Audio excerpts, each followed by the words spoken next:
Днес ще си говорим за кола с толкова емблематичен дизайн, че съм сигурен, че само този кадър подсказва на повечето от вас, или поне тези, които имат обсесия с BMW-та, да разпознаят за какво става въпрос. Това е четвърта серия от поколението F32 и по-специфично 435 бензин.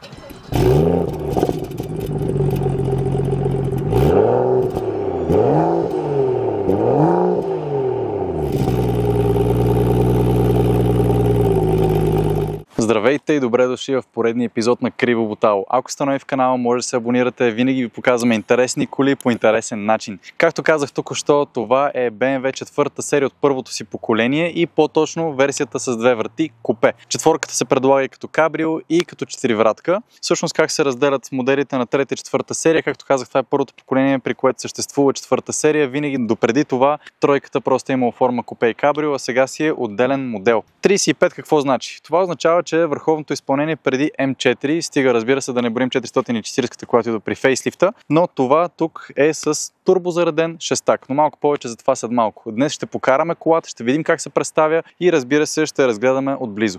Отзад има доста неща, които ни подсказват на първо място, че имаме 435 и на второ място, че цялата кола е M-Performance. Както виждате, имаме два накрайника на генерацията, което обичайно ни подсказва, че имаме шестака отпред, както и дифузиора тук ни подсказва, че колата е с M-Performance. Надписа, разбира се, и отбелязвам X-Drive. Както знаете, повечето от тези модели, да не кажа всичките, 435 и 440 са 4x4. Разбира се, това е на BMW 4x4 системата, която си фаворитизира задната ос, така че пак е забавно за управление. Но ако искаме много коне от шестак на задно предаване, трябва да доплатим доста и да отидем към M4. Но всъщност днес не е това темата на разговор. Ще видим дали тази 435 си струва и какво точно може.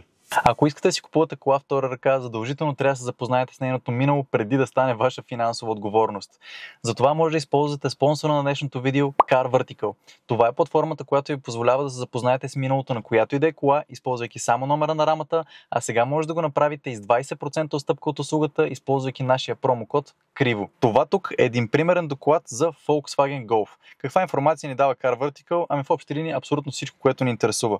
Дали колата е удрена, дали е използвана като такси, дали е връщан километража, дали има проблеми с документите, дали е крадена и така нататък. За целта се проверяват над 900 източника от 40 държави, за да сме сигурни, че наистина информацията е пълна и достоверна. В нашия случай изглежда всичко наред, всичко свети в зелено, с изключение на damage или щети. Като цъкнем се оказва, че колата е удрена два пъти, първият път 2019 в Англия и още веднъж там 2020 година. В случая дори имаме снимки на щетите преди колата да бъде ремонтирана. Това е нещо, което бихме искали да знаем преди да си купим една кола, така че може да проверите вашата кола или която и да е друга през линка в описанието или използвайки нашия промокод Криво. Ето го и негово величество N55 или както много хора го наричат не 55, малко по-надежния наследник на ужасния M54. Каква е разликата? M54 е с две турбини, тук имаме една Twin Scroll турбина. Идеята е, че този двигател е една идея по-надежден, разбира се, не е B58, който имаме при 440-ката, но все пак е стъпка в правилната посока. Важното обаче какво е? Имаме прав шестак с турбокомпресор в предницата на това BMW, така че си имаме една класическа рецепта, която радва много хора. От към способности колата наистина впечатлява, ще имаме 306 конски сили и 400 Нм въртящ момент, което е напълно фабрично. Както всички знаем, този двигател с малко работа отива доста над 400 коня и става наистина голям проблем за повечето коли по пътищата. Разбира се, ако двигателът се обслужва като хората и се внимава за честите му проблеми, може и да не е чак толкова проблемен, може да ни служи дълги години наред. Това е най-важното при тези BMW-та, особено с шестаците, които са малко по-стари, като в тази категория включвам и това, защото все пак това е последното проявление на M55, след това вече не съществува в последното поколение на трета и четвърта серия. Трябва да внимаваме с поддръжката и да взимаме превентивни мерки, така че да не ни гръмне да изпратим някоя бутало в космоса. Но иначе виждаме класическите за BMW неща. Двигателят си е разположен изцяло зад предната ос, което разбира се гарантира по-добро управление и по-добро разпределение на тежестта, така че нямам търпение след малко отивам на заводите да видим какво прави тази машина. Добре дошли в интериора на тази четворка. Разбира се, не ни посреща лукс, а по-скоро спорт. Тази кола си личи, че е направена за даване на газ и целият интериор сочи в тази посока. Има изключително спортни линии навсякъде и салонът трябва да кажа, че е супер удобен. Както казах, цялата кола е перформанс, така че си имаме и този съответен салон, който се регулира всевъзможно, електрически, с памет и абсолютно всичко, което ни трябва. Разликите с М4-ката, между другото, въобще не са толкова много, колкото би очаквал човек. Всъщност като интериор и като визия доста подобно. Разбира се, километражът е малко по-различен. При М4-ката има опция за ръчка. Тук в случая си имаме 8-степенният ZF, който ни помага да се движим наистина бързо и безпроблемно. Тук са инсталирани тези червени пера зад волана, които са наистина много удобни. Са малко ще ги пробваме, разбира се, по завоите, но интериорът ме обгръща. Трябва да кажа, че се чувствам наистина в един пашкул, особено заради формата на колата. Тук имаме наистина най-спортното проявление на тази платформа F30, F31, 2, 3 и така нататък, защото имаме двувратното купе. Ако имаме комби, малко повече се осуква, кабриото още повече, седана е малко по-тромав, за комбито няма да говорим. Купето е най-спортната форма и разбира се, един ентусиаст, който иска да дава газ, би избрал точно тази форма на колата. Всичко сочи, че това трябва да е една забавна кола. Единственото, което искам да сравня с М4-ката е дали се доближава до нея. Това би обезмислило до голяма степен М4-ката или е нещо доста по-различно. Ще видим как се представя волана, окачването и всичко останало по завоите след малко. Дойде момента да пробваме как се движи това BMW. Първо ще я пробваме на прав път. По никакъв начин не е проблем да се включим в движението без да пречим на околните, просто защото отпред се намира Негово Величество N55. Чухте колко агресивно звучи, определено ускорява наистина много приятно, няма абсолютно никаква загуба на сцепление. Това, разбира се, се дължи до голяма степен на X-Drive системата, която изпраща силата към 4-те гуми и е достатъчно добре разпределена, така че да не пробуксува. Да, лишаваме се от драмата на задното предаване, но пък максимално ефикасно и ефективно се изстрелваме напред. Сега ще вкарам колата в комфортния режим, за да видим как се държи като нормална кола, защото нека да не забравяме, че тази кола ще се използва именно по този начин, като ежедневна. Никой не си взима 435 да му е само за забавление, само за писта или нещо такова.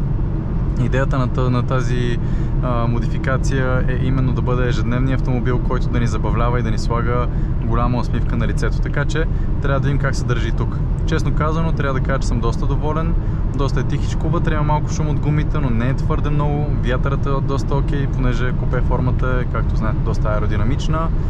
Добре изолирано е и си имаме всичките джунджурийки вътре, така че се чувстваме комфортно и дори луксозно. Че имаме си черен таван, хубава звучителна система Harman Kardon, камера за задно виждане, доста удобен автомат, така че в общи линии наистина една добре оборудвана кола, така че да ни е максимално комфортно, когато пътуваме надалеч или да си вършим задачките из града. Се чувстваме чудесно. И в следващия момент поглеждам наляво и виждам M-Performance огледалото, което изглежда наистина скандално. И ни напомня, че това не е просто кола за ежедневна употреба, ами може, когато настъпим, да прави неприлични неща. Допада ми дизайна, както казах преди малко, не се различава твърде много от M4 като дизайн вътре. Представянето може би ще е различно заради 4x4 системата, различната кутия, двигател и така нататък. След малко ще видим по завоите всъщност как се представя този автомобил.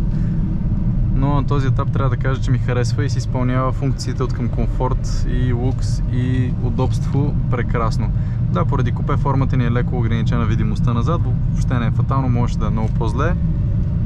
Извинявам се за прекъсването.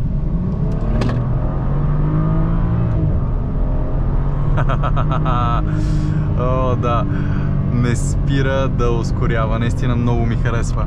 Чудесно звучи този двигател, определено има какво да се каже за М55 и неговия звук. Чудесно се усеща. Имаме 4 режима на управление, както видяхте преди малко. Имаме Sport, Sport Plus, който е още по-агресивен и има Spring Traction Control. Надолу имаме Comfort, който е максимално тихата и спокойна настройка.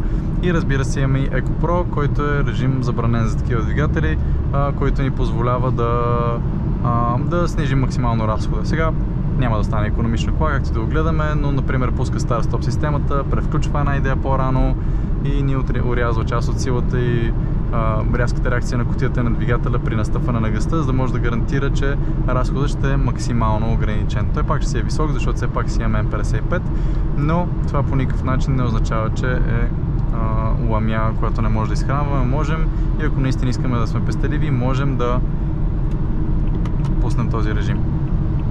Както казах, от тук съм доволен, но най-интересно ми е да видя как тази кола ще се представя по завоите, така че е време да отиваме и натам. Всички знаем колко по-евтини са колите в Северна Америка, когато ги сравним с тези на европейския пазар и особено в България. Всъщност точно тази кола съвсем наскоро пристигна от Северна Америка с нашите приятели от Triumph Cars. Те са посредник, който може да ви достави всяка една кола, независимо дали става въпрос за САЩ или за Канада. Конкретно тази идва директно от Marketplace, беше проверена на място, след това беше докарана в България и както виждате съдейства с всяко едно нещо. Вече изцяло конвертирана за каране по българските пътища и ще има съдействие и с регистрацията. Така че ако искате да видите дали може да спестите от колата, която ви интересува или поне да видите колко пари могат да бъдат спестени там, може да се свържете с тях, ще намерите линк за влизане в тяхната Viber група долу в описанието, както и телефонен номер, за да им се обадите, ако имате тази нужда. За да стане още по-достъпно, те предлагат схема за разсрочено плащане, така че да си купите колата без първоначална вноска и по този начин наистина въобще няма да натежи на джоба да купите колата, която искате, дори и тя да е доста по-скъпа в България или в Европа като цяло. Свържете се с тях за повече информация и вижте колко може да спестите. Дойде момента да покараме това 435 в неговия дом, а именно по завоите. Ще видим от какво е направена тази баварска машина и как всъщност се държи на мястото, което предполагам, че потенциалният купувач на един подобен автомобил би се радвал да я изкара. На този етап трябва да кажа, че накланяне почти няма. Доста добре, една идея по-меко от М4, което беше очаквано. Все пак не може да очакваме същото представяне, не би си струвало да даваме толкова много пари отгоре за върховото изпълнение, но все пак се държи брилянтно и не смятам, че някой ще каже, че му е твърде мека. Когато кутията усети, че е време да дава газ, завръща доста бързо назад. Да, не е бърза като DCT, но все пак е достатъчно бърза и двигателят започва да ръмжи. Тук трябва да кажа нещо, може би не е чак толкова популярно мнение, някои от вас в коментарите може да ми се заяждат, но според мен М54 и Н55 имат по-добър звук от Б58.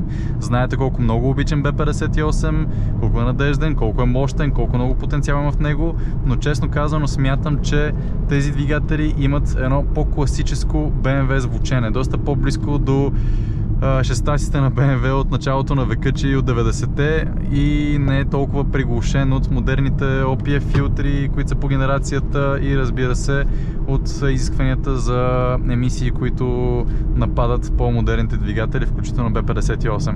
Така че звукът на този M55 ми харесва доста повече от този, който виждаме при 440. Турбото го чуваме, но не е толкова присъствено, колкото е при М54 при битурбосистемата. Този двигател сме го показвали при E90 и 2335. Там звукът беше доста по-фокусиран върху присъствието на охлювите, докато тук си е доста повече двигател. Едва надам се чува тази Twin Scroll турбина. И въобще не страда от липса на мощност. Да, 306 коня по модерни стандарти може да не звучи чак толкова много, но нека все пак да не забравяме, че въпреки всичките луксозни джунджурийки тук и 4x4 предаването, тази четворка тежи 1600 кг, което въобще не е много предвид силата, с която разполагаме, така че е повече от достатъчно да ни залепи за седалката и да ни изстреля напред. Сега не очаквайте, че това е най-бързата кола на света. Разбира се, 440-та върви повече и М4-та върви повече, но това по никакъв начин не трябва да ни сваля усмивката от лицето. Все пак не всичко е състезание, кой ще стигне по-бързо 100 км в час, ами е важно и до каква степен се забавляваме. Смятам, че суровия звук и присъствие на М55 определено има място в автомобилната култура. И стига, разбира се, дрифтовете да не са ни приоритет. Тази 435 е наистина чудесен избор. Разбира се, ако някой иска да изпита по-естественото усещане, характерно за M-Power или за по-старите BMW-та, да имаме ръчка, задно предаване, ето, иска си гориво, човека знае колко харчи и вече трябва да му сипваме. Такива са тези двигатели. Тръгна да казвам, че ако искаме по-автентично усещане с ръчка и задно предаване, можем да го получим на тази платформа, но трябва да си платим като поп. Все пак М4-ката е доста по-скъпа и там имаме тази опция, но не всеки иска да се занимава с управлението на 500 коня на задната ос, докато ръчка скорости с дясната ръка. Така че определено и за това има място на пазара. Ние всъщност вече сме снимали такава кола. Може би някои от вас, които са от канала от повече време, ще помнят. Защо правим отново видео за този модел? Защото тогава имаше известен проблем с окачването. Колата беше отново от Америка, но някой там си беше позволил да смени окачването с въздушно такова, за да я снижава. Знаете, там е такава култура, колкото по-ниско да земята, толкова по-добре. И това, честно казано, беше развалило до голяма степен динамиката и им беше интересно сега, след като вече сме тествали М4 в канала и с хубавото окачване, което си идва от завода, как ще се представя този автомобил и дали има голяма разлика. Трябва да кажа, че наистина много ми харесва. Предницата е залепена, няма абсолютно никакви забележки по отношение на нея и разбира се задницата също, просто защото си имаме 4x4 предаване, почти не може да очакваме завъртане. Ако спрем traction control, е възможно малко се полигавим, все пак колата си предпочита задната ос, но все пак не е като назадно, не е дрифт машина, не може да се въртим като Beyblade по средата на паркинга. Това вече си е въпрос на нужди и дали искаме да се лигавим по този начин.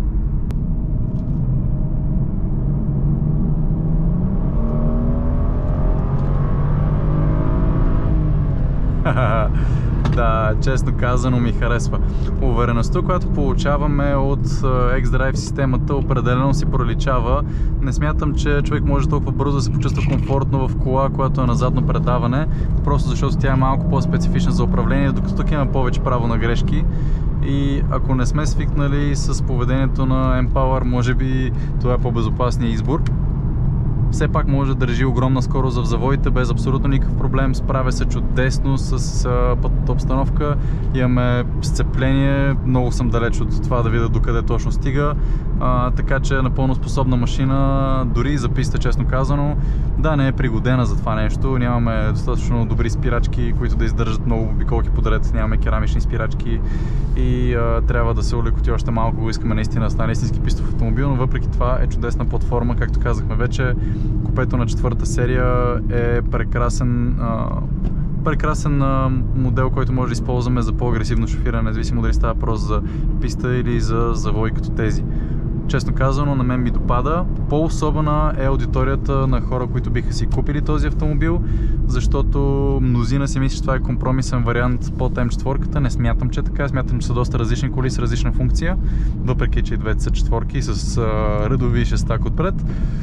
Но има хора, които се радват на тези коли, има хора, които оценяват способностите на М55 и са готови да го обслужат както трябва. Тази съм сигурен, че е попаднала в правилните ръце и ще бъде поддържана безкомпромисно. В заключение, за 435 бензин допада ми. Харесва ми, направена е за забавление, направена е за кеф по един малко по-нетрадиционен начин, който се отдалечава от класическата BMW рецепта или това, което в момента се проповядва от M-Power, но въпреки това има достатъчно душа, така че да ни сложи една широка усмивка на лицето, когато караме, и стига да търсим точно това, е наистина перфектното решение. Надявам се видеото да ви е харесало. Ако е така, може да се абонирате за Криво Бутало и да дарите по един палец нагоре. Това ни помага да продължаваме да правим видеа като това и до скоро!